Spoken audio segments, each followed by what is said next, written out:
Hi guys, good morning. Kamusta? Kwentuhan na tayo while nagko-coffee ako. Time check is 9:48 a.m. Minsan lang ako nagko-coffee. Dahil i-share ko sa inyo at kukwento ko sa inyo kung bakit ba na-admit kami sa ospital. I mean, yung kuya ko. At ako ang nagbantay doon sa kanya na mabot kami ng 5 days. Sabado, Linggo, Lunes, Martes, Merkulis, Huwebes. Yes, 5 days talaga. Ding, kasi nagkaroon kasi ng findings kasi ng doktor sa kanya diabetes. Tapos nagka-komplikado na kasi dahil mayroon siyang yung naging convulsion siya, aning nanginig, sign pa lang na head stroke sa sana. Tapos yung lagnat pala niya, hindi masyado na sa 44 degrees Celsius na talaga. Hindi lang namin masyado napansin dahil hindi naman namin maano yung lagnat. Dinala sa ospital, doon na lang namin nalaman. Yun, tapos nagka-infection siya sa UTI. Dahil, actually, di naman kami dito mahilig sa matamis o ano. Yun nga lang, syempre, pag sa labas sila sa trabaho, umiinom sila palagi ng soft drinks.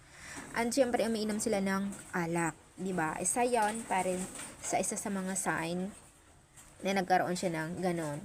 Kaya, pag may naramdaman kayong kakaiba, dahil pansin yung mga nakaraan daw na buwan, mayroon parang may gumagapang sa kanyang paa, din niya maintindihan kung bakit ganon. Tapos yung mga sugat-sugat niya, hindi talaga agad-agad na di gumagaling, laging gaano talaga, pag gumagaling, bumabalik din naman. Tapos, pansin din niya, after namin kumain, kakain siya ulit ng tinapay, at soft drinks, ice candy, nagbibinta tayo ng ice candy. Ay siguro ganon-ganon na. Kaya hanggang di na talaga na kaya.